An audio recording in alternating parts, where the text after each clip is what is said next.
Bismillahirrahmanirrahim. Assalamualaikum warahmatullahi taala wabarakatuh. Alhamdulillahi rabbil alamin wal aqibatu lil muttaqin wala udwana illa 'alal zalimin. Wassalatu wassalamu ala rasulihil amin wa ala alihi wa sahbihi ajma'in. Amma ba'd. Kaum muslimin wal muslimat rahimakumullah, as-saimin was saimat, kita bersyukur pada Allah yang telah menyampaikan usia kita dalam keadaan sehat walafiat pada hari yang ke-17 Ramadan 1441 Hijriah ini. Semoga Allah terima semua amal ibadah kita. Allah berikan kita kesempatan dan kekuatan untuk meneruskan Ramadan ini sampai akhir secara maksimal insyaAllah. Kaum muslimin rahimakumullah, acara spesial menjelang berbuka pesantren 19 bersama kita menyelami keagungan Al-Quranul Karim melalui nama-nama Al-Quran yang Allah jelaskan di dalam Al-Quran. Sekarang kita masuki nama Al-Quran Syifa. Kita sering mendengar Syifa, bahkan akhir-akhir ini, 10 tahun terakhir ini, kita sering melihat bahkan ada nama rumah sakit Syifa atau tempat-tempat pengobatan Syifa. Apalagi 10 tahun terakhir ini berkembang pengobatan Islam atau disebut dengan At-Tibbun Nabawi, mulai dari bekam terus sampai kepada cara-cara pengobatan yang diajarkan oleh Rasul sallallahu alaihi wasallam, baik itu doa maupun makanan-makanan dan minuman. Kaum muslimin rahimakumullah, kalau kita lihat dalam bahasa Arab kalimat syifa, kata syifa itu isim, ya, itu masdar dari kata syafa, syafa yashfi syifaan. Jamaknya asfiyah. Asyifa dijelaskan dalam kamus bahasa Arab al-ma'ani berarti al-bur'u minal marad, selamat atau lepas dari penyakit. Atau disebut juga dengan asyifa dawa'un nafs, ya, pengobatan kejiwaan. Oleh karena itu dalam khazanah Islam dikenal, ya, ada dua macam pengobatan. Pertama Al-Quran yang Al-Karim, Al-Quranul Karim. Yang kedua Al-Asal, yaitu madu. Kedua-duanya ini dijelaskan Allah dalam Al-Quranul Karim. Pertama, kita akan melihat ayat-ayat atau ayat Allah yang terkait dengan kata syifa yang bersifat umum untuk seluruh umat manusia, baik yang mukmin maupun yang tidak mukmin. Syifa atau pengobatan atau penyembuhan penyakit hati atau penyakit jiwa dan penyakit-penyakit syahwat yang menghambat untuk tunduk kepada Allah dan syariat Rasul sallallahu alaihi wasallam, dan penyakit-penyakit syubhat yang kotor, yang keji, yang merusak ilmu dan keyakinan. Kita bisa lihat dalam surat Yunus ayat 57 sampai 58, Allah berfirman, A'udzubillahi minasyaitonir rajim. Ya ayuhan nas. Di sini Allah panggil seluruh manusia, berarti mencakup mukmin dan tidak mukmin. Apa panggilan Allah Ta'ala itu? Allah katakan, Qad ja'atkum mau'izatun min rabbikum. Telah datang kepada kalian mau'izah, seperti yang dijelaskan kemarin sebelumnya, yaitu nasihat yang baik dan peringatan terhadap hal-hal yang merusak dan menghancurkan diri kita yang Allah tidak suka dan Rasulullah SAW tidak suka. Min rabbikum. Mau'izah itu datang dari Rabbmu. Nah, di sini kata asyifa, Allah mulai wa syifaan lima fis sudur. Dan Quran itu juga sebagai syifa, sebagai penyembuh atau obat dari penyakit yang ada di dalam hati, di dalam dada. Artinya maksudnya yang penyakit hati. Artinya kaum muslimin rahimakumullah, Al-Quran ini, ya, dalam ayat ini menjelaskan betapa Al-Quran ini sangat efektif di dalam mengobati penyakit-penyakit hati. Nah, penyakit hati itu banyak. Takabur, sombong, itu penyakit hati. Al-ujub bin nafs, bangga terhadap diri, penyakit hati. Riya, penyakit hati, ya. Bahkan sampai kepada yang lebih besar dari itu, yaitu kemusyrikan. Ya. Sombong terhadap syariat Allah, sombong terhadap Rasulullah. Ya, makanya orang-orang dahulu yang menolak ajaran Nabi dan Rasul dan menolak keberadaan para Nabi dan Rasul dan menolak kitab-kitab yang diturunkan kepada Rasul, syariat-syariat yang mereka bawa, itu disebut dengan istikbar, al-mustakbirin. Qala al-mala'u alladhina istakbaru. Ya, Allah selalu mengungkapkan mereka itu al-mala'u al-mustakbirun, para tokoh dan orang-orang yang sombong. Nah, ini penyakit hati yang luar biasa. Kalau dilihat kenapa mereka menolak, ternyata mereka sedang terjangkit penyakit hati. Sebagaimana juga ketika iblis tidak mau mengikuti perintah Allah untuk bersujud kepada Adam, padahal perintah itu datang dari Allah, dan iblis tahu persis dia tidak mau. Wa idz qala rabbuka lil malaikati isjudu li adama fasajadu illa iblis. Dan ingatlah ketika Allah merintahkan pada para malaikat, ya, agar bersujud kepada Adam, dan semua mereka bersujud kecuali iblis. Di situ Allah jelaskan kenapa ada penyakit hati yang luar biasa yang sedang menjangkiti hatinya iblis, aba wastakbar. Rasa enggan, rasa gengsi, rasa merasa lebih baik dari Adam. Ana khairum min. Saya lebih baik dari dia. Ketika Allah tanya, kenapa ya iblis engkau tidak mau sujud kepada Adam? Dia katakan, ana khairum min. Saya lebih baik dari dia. Ada perasaan lebih baik. Kemudian wastakbar, rasa sombong, rasa meremehkan, melecehkan perintah Allah Subhanahu wa taala. Makanya Allah cap iblis ini wa kana minal kafirin. Jadilah dia orang-orang yang bagian dari orang kafir. Kaum muslimin rahimakumullah.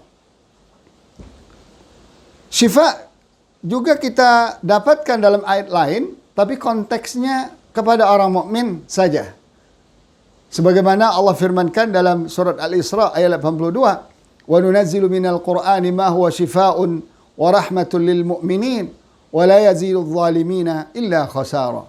Dan kami turunkan Al-Qur'an ini tidak lain kecuali syifa, lihat, obat, penyembuh bagi orang mukmin. Nah, di sini nanti akan kita jelaskan apakah Quran itu hanya menyembuhkan penyakit hati saja atau menyembuhkan penyakit hati dan penyakit fisik sekaligus. Nanti akan kita jelaskan. Nah, di sini dalam ayat ini Allah menjelaskan bahwa yang mendapatkan kesembuhan, ya, total itu hanya orang mukmin. Sedangkan orang yang zalim, orang yang kafir, orang yang musyrik, wala yazidudz zalimina illa khasara. Tidak menambahkan kepada mereka kecuali kerugian belaka. Nah, kaum muslimin rahimakumullah. Sama halnya juga Al-Quran diturunkan hudal linnas, petunjuk untuk seluruh manusia. Tapi manusia mana yang bisa memanfaatkan Al-Quran sehingga menjadi petunjuk bagi dia adalah manusia yang muttaqin. Sebagaimana Allah jelaskan hudal lil muttaqin. Ayat ini bukan berarti bertentangan, ya. Bukan berarti bertentangan. Ayat pertama Allah mengatakan ya ayuhan nas, untuk seluruh manusia. Kemudian Allah katakan syifa wa rahmatan lil mu'minin. Syifa dan rahmat hanya bagi orang mukmin. Artinya apa? Untuk menjadikan Al-Quran sebagai obat bagi diri kita secara total, baik obat dalam bentuk bagi penyakit jiwa, penyakit hati, maupun dalam bentuk penyakit fisik. Itu unsur pertama yang harus dimiliki oleh manusia adalah beriman kepada kebenaran Al-Quran. Orang yang tidak beriman tentu pengaruhnya sedikit. Nah, kaum muslimin rahimakumullah, kita juga akan temukan dalam ayat lain, dalam surat An-Nahl, kata syifa. Tapi ini terkait dengan obat yang Allah rekayasa sendiri. Di sini obat, ya, pengaruhnya obat, yaitu madu dari lebah. Allah berfirman, wa auha rabbuka ila an-nahli an attakhidhi minal jibali buyuta wa minasy syajari wa mimma ya'rishun thumma kuli min kulli thamarati fasluki subula rabbiki dhulula yakhruju min butuniha syarabun mukhtalifun alwanuh inna fihi shifaa'un lin-nas inna fi dhalika laayatan liqaumin yatafakkarun. Allah memberikan wahyu, inspirasi kepada lebah agar dia mengambil tempat-tempat rumahnya, sarangnya di gunung-gunung atau di pohon-pohon. Maka kita lihat lebah itu di gunung dan di pohon. Atau dari apa yang manusia buatkan sarangnya. Subhanallah. Ini mukjizat Allah Ta'ala. Mukjizat Al-Quranul Karim. Allah sudah menjelaskan bahwa ada 3 tempat bagi lebah itu. Dan ini terbukti sampai hari ini. Pertama gunung, kedua pohon, kayu, dan yang ketiga yang dibuat oleh manusia. Sangkar-sangkar atau sarang-sarang lebah yang dibuat oleh manusia. Kemudian Allah perintahkan lebah itu makanlah dari setiap buah-buahan. Ya, jadi lebah itu hinggap di bunga-bunga yang indah yang akan menjadi buah-buahan. Kemudian Allah berkata kepada lebah itu, maka pergilah kamu berjalan sesuai jalan Allah. Subhanallah ya. Jadi tidak akan pernah lebah itu salah dari 3 petunjuk, 3 tempat mereka tempat bersarang untuk melahirkan madu itu. Pertama gunung, yang kedua pepohonan, dan yang ketiga sarang yang dibuat oleh manusia. Dengan mudah, zulula. Allah katakan di sini dengan mudah. Lebah itu bisa memahami di mana pohon, di mana gunung atau di mana tempat yang dia harus hinggap untuk mengeluarkan madu itu. Yakhruju min butuniha, akan keluar dari perut lebah itu minuman, syarab. Allah katakan minuman. Mukhtalifun alwanu, yang beraneka ragam warnanya. Maka kita lihat ada madu itu yang hitam, ada yang kuning, kekuning-kuningan, ada yang coklat, dan bahkan ada yang putih. Subhanallah. Ini Allah yang mengatakan beraneka ragam. Nah, intinya adalah fihi syifa'ul linnas. Di dalam madu itu ada obat kesembuhan bagi manusia. Sesungguhnya demikian itu adalah tanda kebesaran Allah bagi kaum yang mau berfikir. Kaum muslimin rahimakumullah. Untuk memahami lebih dalam terkait apakah Al-Quran itu menyembuhkan penyakit jiwa plus sekaligus fisik, pada kesempatan ini kita akan mengutip dari sebuah kitab tafsir yang ditulis zaman dahulu. Mafatihul Ghaib. Dia ditulis oleh Imam Fakhruddin Ar-Razi rahimahullah. Ketika beliau menjelaskan wa nunazzilu minal Qur'ani ma huwa shifaa'un wa rahmatul lil mu'minin wa la yazidudz zalimina illa khasara. Beliau mengatakan, ketahuilah sesungguhnya Allah Ta'ala ketika panjang lebar menceritakan atau menjelaskan masalah ketuhanan, masalah nubuat, kenabian, masalah di padang mahsyar nanti, masalah kembali kepada Allah di hari akhirat nanti, masalah kebangkitan, masalah menetapkan keputusan qada dan qadar Allah, ya. Kemudian Allah teruskan pembicaraan dengan perintah salat. Ya, beliau ini ayat-ayat sebelumnya, mengutip ayat sebelumnya, kemudian mengingatkan terhadap rahasia-rahasia salat itu luar biasa. Kemudian Allah menyebutkan semua itu ada dalam Al-Quran. Semua itu ada dalam Al-Quran. Kemudian Allah jelaskan lagi sebuah penjelasan bahwa Al-Quran itu syifa'un wa rahmah. Quran itu adalah syifa, obat atau penyembuh, dan sekaligus rahmat. Lalu beliau katakan, minal Quran, ya, wa nunazzilu minal Quran. Kata min di sini, huruf min di sini, kata beliau, itu adalah menjelaskan jenis, yaitu Quran itu sendiri. Quran itu sendiri adalah sesuatu yang berfungsi, salah satu fungsinya Allah ciptakan untuk menjadi obat. Makanya beliau katakan semua ayat Al-Quran, karena bahasanya di jenis Al-Quran, Allah tidak menentukan ayat ini, ayat itu, tapi semuanya dari Al-Fatihah sampai An-Nas, beliau katakan semua ayat Al-Quran itu adalah obat bagi orang mukmin. Dan ketahuilah bahwa Al-Quran itu obat bagi penyakit-penyakit rohani, yaitu penyakit-penyakit jiwa. Sebagaimana juga Al-Quran itu obat dari segala penyakit fisik, jismani. Adapun dia Quran itu berfungsi sebagai obat penyakit rohani, maka jelas sekali kata beliau. Maka coba kita lihat. Salah satu penyakit rohani, penyakit batin adalah terkait dengan masalah i'tiqad, masalah keyakinan. Betapa ada orang ini sakit keyakinannya, rusak i'tiqadnya. Itu menandakan sakit. Dia punya akhlak tidak baik. Ya. Punya akhlak yang rusak. Pemahaman-pemahamannya terkait dengan masalah ketuhanan, masalah kenabian, masalah hari kebangkitan, masalah bang masyar, qada dan qadar. Itu adalah penyakit-penyakit rohani, penyakit-penyakit jiwa yang diderita oleh manusia. Nah, oleh karena itu kitab ini, Al-Quran, wal Quran, kitabun mustamil. Kitab yang mencakup semua solusi terhadap hal-hal seperti itu dengan penuh kebenaran, dengan penuh ketepatan. Kenapa? Karena Al-Quran memang datang dari Allah yang maha mengetahui dan maha berkuasa atas segala sesuatu.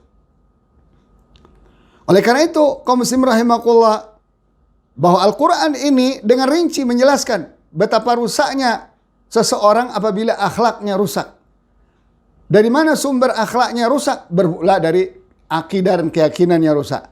Ketika dia tidak mengakui adanya zat Allah Ta'ala yang mengendalikan alam semesta ini, maka dia akan berlaku, maka dia akan berbuat, bertindak sesuai dengan kehendak hatinya. Tidak peduli apakah itu merusak dirinya, merusak orang lain, dan merusak lingkungan.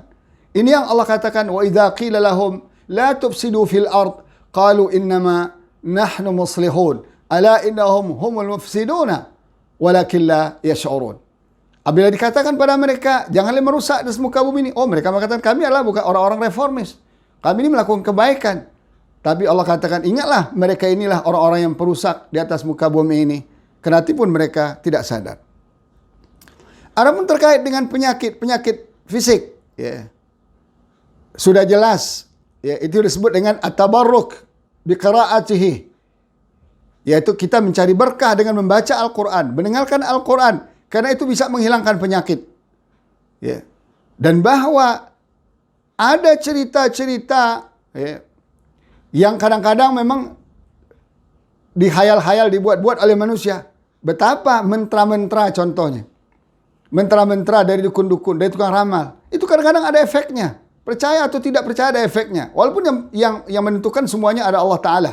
Nah, itu saja memberikan pengaruh. Termasuk juga musik. Itu ditemukan di barat itu sudah sering dan sudah banyak sekali penelitian pengaruh suara-suara terhadap orang yang sakit. Sehingga mempengaruhi terhadap kinerja otaknya. Nah, ini juga, ya, tapi tentulah tidak sedahsyat Al-Quran pengaruhnya. Dan pengaruhnya juga tidak permanen dan sifatnya temporer. Tapi kalau Al-Quranul Karim sudah sering diuji oleh para ilmuwan kita.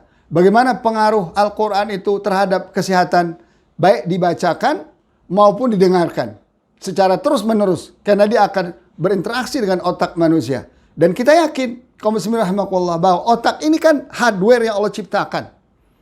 Software yang terbaik untuk diinstal adalah Al-Quran.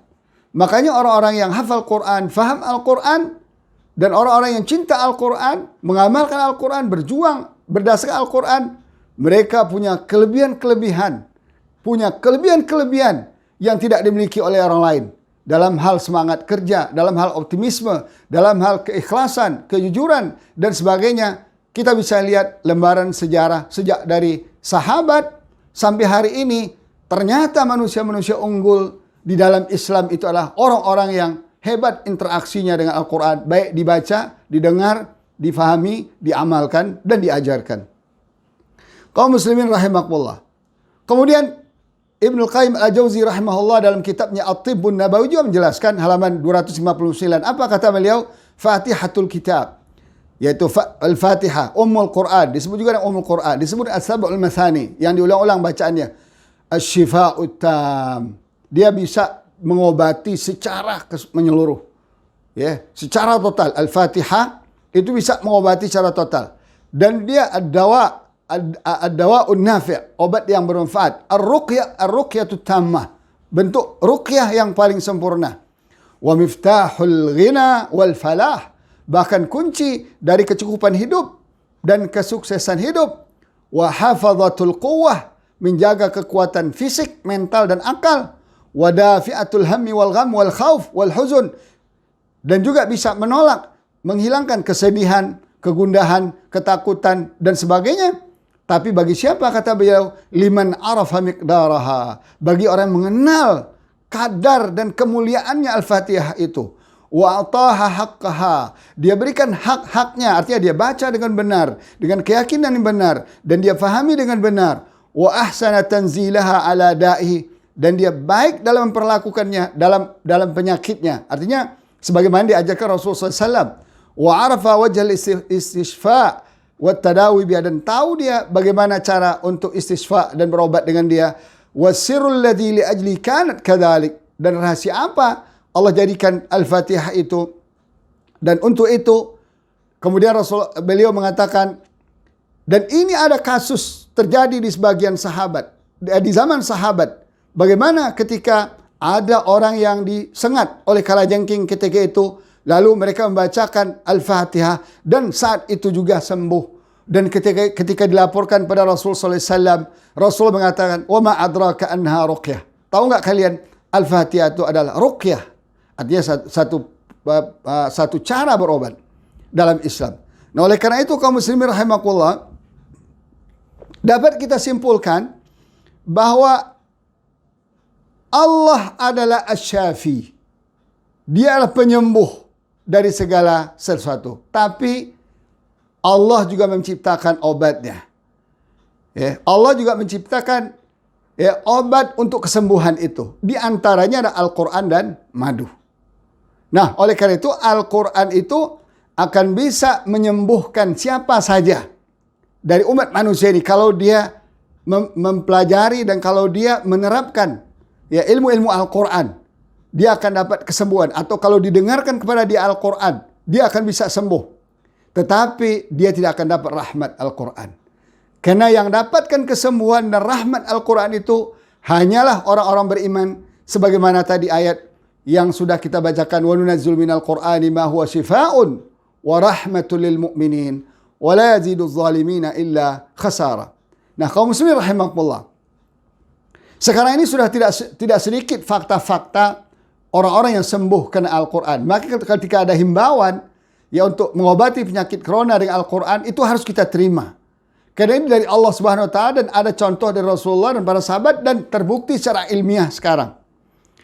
Pada kesempatan ini saya tidak akan membawakan pendapat orang-orang hebat, orang-orang alim terdahulu yang berinteraksi Al-Quran dengan secara mendalam, lalu mereka beriman pada Al-Quran, mengakui hebat Allah. Tapi kali ini saya akan angkat cerita nyata dari salah seorang saudara kita bernama Abdul Halim Abdul Mun'im. Beliau ini warga negara Mesir, tinggal di Saudi Arabia, persisnya di Jeddah. Beliau ini seorang ahli Al-Quran, hafal Al-Quran, mengajarkan Al-Quran, dan menjadi imam di salah satu masjid di Jeddah.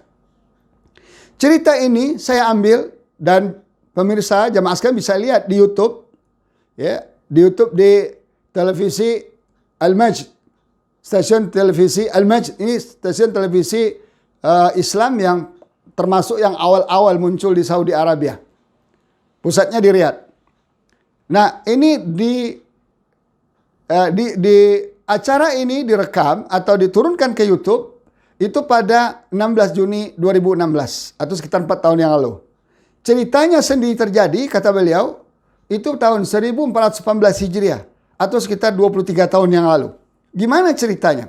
Nah, Syekh Abdul Halim Abdul Mu'annim ini kena penyakit cirrhosis, penyakit hatinya kena, livernya kena kena kanker. Sampai ke tingkat tingkat 4 ya. Artinya sudah diperiksa di dua rumah sakit Jeddah.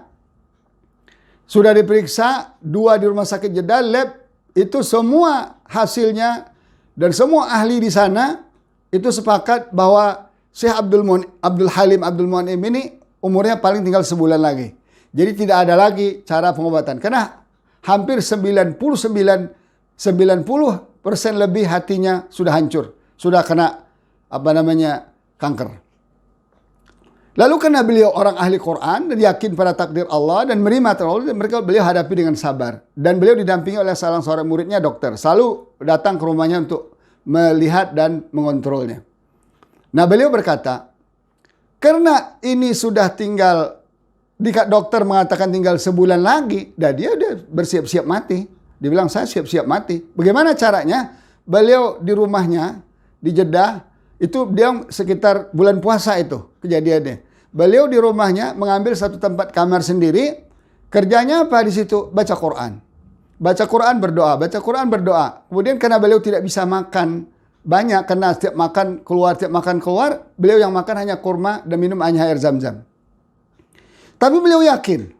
Kenapa? Karena beliau sering meruqyah orang.